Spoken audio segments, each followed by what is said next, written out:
صدر اسلام میں نسل انسانی کی 3 قسمیں تھیں۔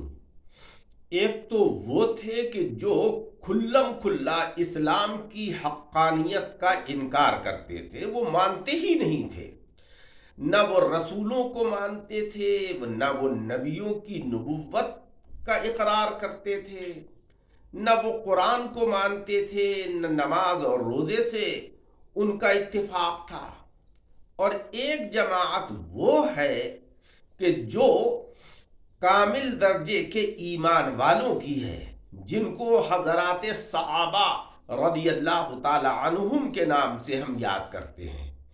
صحابی اس ذات کو کہتے ہیں کہ جس نے ایمان کی حالت میں آقا علیہ السلام سے ملاقات کا شرف حاصل کیا ہو اور ایمان ہی کے اوپر ان کا خاتمہ ہوا ہو۔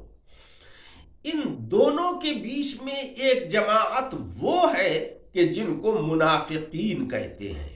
منافق بہت خطرناک ہوتا ہے، کیونکہ وہ بظاہر ایمان والوں سے ملے ہوئے تھے اور باطنی طور کے اوپر وہ منکرین اسلام سے تعلق رکھتے تھے۔ اللہ تبارک و تعالی نے ان کے لیے فرمایا صم بکم عمی فہم لا یرجعون، بہرے ہیں، گونگے ہیں، اندھے ہیں، یہ لوگ لوٹنے والے نہیں ہیں، یعنی تمہاری طرف لوٹ کر آنے والے نہیں ہیں۔ وجہ یہ تھی کہ مسلمان یہ چاہتے تھے کہ اللہ تعالی ان کو ہدایت عطا فرما دے اور یہ صحیح طور کے اوپر مؤمنین بن جائیں، ان کے اندر یہ جو نفاق کی بیماری ہے یہ دور ہو جائے۔ تو اللہ تبارک و تعالی نے ایمان والوں کو تسلی عطا فرمائی کہ یہ تو بہرے، گونگے اور اندھے ہیں، یہ تمہاری طرف لوٹ کر آنے والے نہیں ہیں۔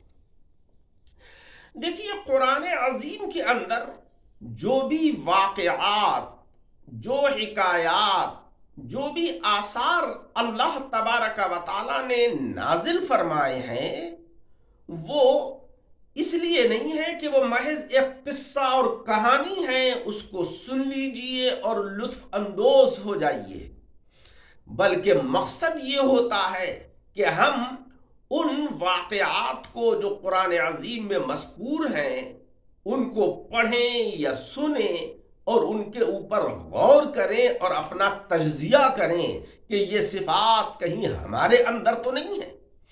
کیونکہ وہ منافقین جن کو کہ بہرا، گونگا اور اندھا قرار دیا جا رہا ہے، وہ بولتے بھی تھے، وہ سنتے بھی تھے، وہ دیکھتے بھی تھے، لیکن اس کے بعد بھی ان کو بہرا، گونگا اور اندھا قرار دیا گیا۔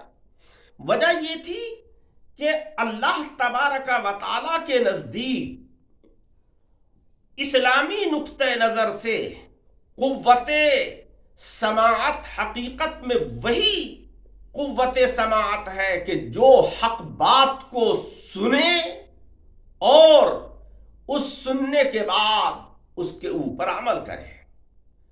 اور حقیقت میں قوت گویائی صحیح معنی میں وہی ہے کہ جو حق بات کہہ سکے۔ اسی طریقے سے قوت بصارت یعنی دیکھنے کی صحیح معنی میں طاقت وہی ہے کہ جو حقانیت کو دیکھے اور دیکھنے کے بعد اس کے حق ہونے کا اعلان کرے۔ منافقین بولتے بھی تھے، سنتے بھی تھے اور دیکھتے بھی تھے، مگر حقانیت کے کانوں سے نہیں سنتے تھے، حقانیت کی زبان سے نہیں بولتے تھے، حقانیت کی آنکھوں سے نہیں دیکھتے تھے۔ اس لیے اللہ تبارک و تعالی نے ان کو بہرا، گونگا اور اندھا قرار دیا۔ آج ہم جو اسلام کی تعلیمات کو سنتے ہیں، اسلام کی تعلیمات کو بیان کرتے ہیں، اسلام کی کے شاعر کو جو ہم دیکھتے ہیں، کیا یہ ہم حقیقت کے کانوں سے سنتے ہیں؟ کیا ہم حقیقت کی زبان سے بیان کرتے ہیں؟ حقیقت کی آنکھوں سے ہم ان کو دیکھتے ہیں؟ اگر ہم دیکھتے ہیں تب تو ہم صحیح معنی میں کامل مومن ہیں، اور اگر حقانیت کے کانوں سے، حقانیت کی زبان سے، حقانیت کی آنکھوں سے ہم یہ کام نہیں کرتے ہیں تو ہمارا بھی شمار ان منافقین میں ہو جائے گا۔ اس لیے ہمیں یہ چاہیے کہ ہم قرآن عظیم کی تعلیمات کو پڑھیں، اس کے اوپر غور کریں اور اپنی ذات کا تجزیہ کریں کہ ہم قرآن عظیم کے مطابق زندگی کو گزار رہے ہیں یا محض جو ہے وہ دیکھ رہے ہیں، سن رہے ہیں، اور منافقین کی طرح ہمارا بھی حال بنا ہوا ہے، تو اس کے اندر کمال نہیں ہے۔ اللہ تبارک و تعالی ہم سب کو عمل کی توفیق عطا فرمائے، آمین بجاہ النبی الکریم۔